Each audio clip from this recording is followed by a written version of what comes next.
2,500 US troops were due to have pulled out of Afghanistan this week, the beginning of the end of America's war in the country.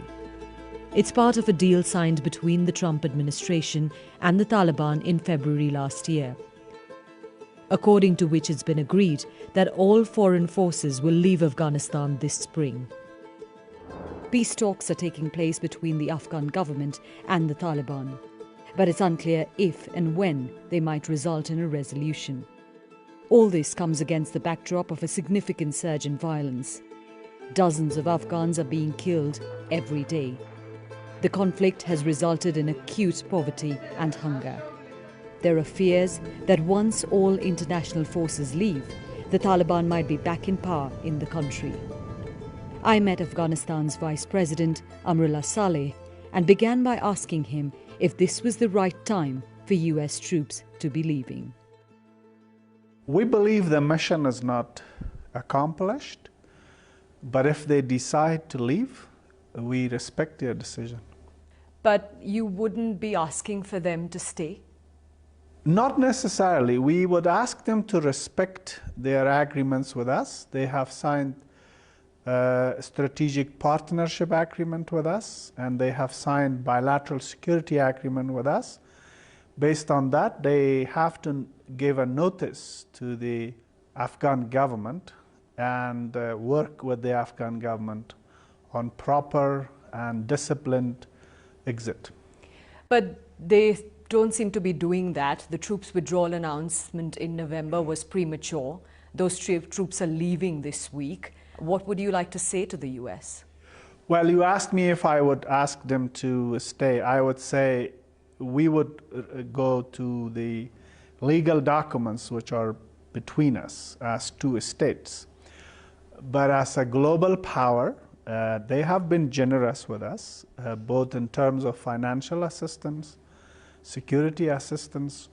Should they decide to leave anyway, the realistic question is, can we do anything beyond asking no? What do you mean when you say that they're leaving before accomplishing the objectives they set out? Taliban have not separated themselves from Al-Qaeda. Even after the US envoy signed an agreement with them in Doha, in which the Taliban committed to properly separate themselves from Al-Qaeda, months later, with assistance of US, together with them, we killed one Al-Qaeda leader in Ghazni. He was inside a Taliban command compound. We killed two Al-Qaeda members, both on the blacklist of the CIA in Helmand. They were again embedded with the Taliban, which means without putting a proper counterterrorism verification mechanism, just accepting the verbal assurance of the Taliban that they won't be with the global terror networks, it will be a mistake. That's one. Secondly, the question is not the fate of Afghanistan. The question is the fate, reputation, and standing of the Western civilization. They came to assist a small country to prevail against terrorism, against radicalism and Al-Qaeda affiliates. They should ask themselves the question, what was the mission and is that accomplished? Both, if we put a common checklist, the mission is not accomplished.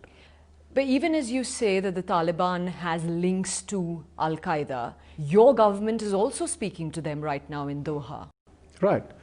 We are not taking it as easy as the US negotiating team. That's why the Taliban hate us. Because we fly in their face hard evidence of where they are working with global terrorist networks, where they are siding with regional terrorist networks, where they have drug factories, and how they are lying to the Afghan people and to the world. Let me, for example, clarify to you what one of the most difficult agendas of our talks with them. We say sovereignty belongs to the people, is vested in the public, and it is expressed through elections. Taliban says sovereignty belongs to God, and God entrusts it to the most pious person. If you decode their message, they are pursuing a clerical dictatorship. So agreeing with Taliban is agreeing to installation of a clerical dictatorship. No one can impose that on us, no one. With or without the world, we will not sell our souls. We will resist. But in Afghanistan, there has been a massive investment of the whole world. It's not just material investment, it's emotional investment, it's political investment, it's reputational investment. Why shall we sacrifice it to appease a terrorist group? Our aim to talk to the Taliban is to offer them a chance of becoming mainstream and leave violence. But we are not providing them easy terms as the US negotiators had offered them. No. So you think the US has made a mistake by trusting the Taliban? I think the way they conducted the talks with the Taliban, the outreach itself was not a mistake, but the massive concession so far given to them was a mistake.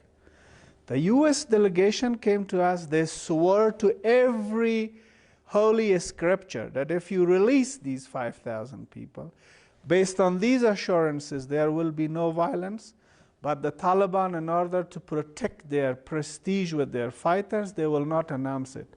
We told them at the highest level that this is our intelligence, and it indicates otherwise. If we do this, violence will spike. Violence spiked. Why did we give that concession? In return for absolutely nothing. So again, what is it that you would like to, because there's a new US administration that's coming in later this month. What would you like to say to them? We want the United States to define its interest. What is the interest of the United States? We will respect that definition. We are begging no one. We are thankful to everyone for their assistance, but we are begging to no one. Afghanistan was not born on September 12, 2001. We were a nation before September 11, 2001 as well. So we are grateful, we remain grateful to their assistance. But the fate of my country does not hang on the last US military helicopter. So it makes no difference to you if they all leave? No, it does. It does. But I am not going to beg any power to stay if it's not in their interest to stay. How worried do you think global power should be about the threat of Al-Qaeda? Very deeply. Very deeply. If they withdraw prematurely, they can put any title on their withdrawal and exit. But there is also a title that the terror groups will put on their withdrawal: defeat, surrender, and escape. It's up to them to choose. If we prevail and we have a settlement, it's one thing. But if we don't have a settlement and they leave, the other side will call it defeat. How strong are Al-Qaeda in the country today? It's not about their strength, it's about their quality. Al-Qaeda did not send 17 battalions to the United States. They sent 17 bombers. So I think it's the quality of Al-Qaeda presence. It's those small cells which are allowed to operate, train, have a breathing space, have a territory. They are still embedded with the Taliban. So if you talk about numbers, that's always deceptive. It's not about the numbers. If Al-Qaeda sees that the Taliban are again prevailing, they will celebrate it. And the Taliban have not declared separation from Al-Qaeda. Show me the text. It's not there. What they say to their fighters, they say, United States is withdrawing. They need some type of a statement. We will give them. but we will not stop violence. We will not stop fighting. We will not stop jihad. We don't need a jihadist state anywhere in the world. Nowhere. Especially if it comes, God forbidden, by kicking the Western civilization and the whole world out. Do you think that endangers me and my people, or it endangers the whole global order? So that's why calling this an inter-Afghan negotiations or an Afghan problem is absolutely naivety and baseless. What are the status of the peace talks between you and the Taliban? Are you really hopeful that there will be a power-sharing agreement at the end of it? What is the status of the talks? The Taliban completely misinterpret their agreement with the Americans. They think the world has two superpowers, Washington and the Taliban. That is how these talks with US is interpreted by the Taliban.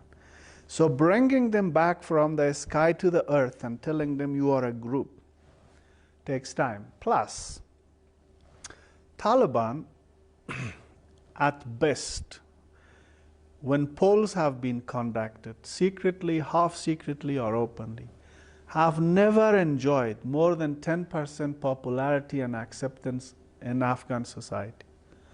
South, east, west, or north. And that should be taken into consideration when we negotiate with them. That's what we are telling them. We say, why are you afraid of election if the population accepts you? Why you are fearing? The incoming US President, Joe Biden, has, during his campaign, maintained that he would like to leave some US presence here. In his words, several thousand people, Right. A counter-terrorism force. Right. The deal that the Trump administration made with the Taliban was that all US forces withdraw by spring this year. What would you like to see happen? My offer, my invitation, whatever you call it, from the US is they define their security interest and share it with us if they think sharing it with us, again, will serve their national interest and security interest.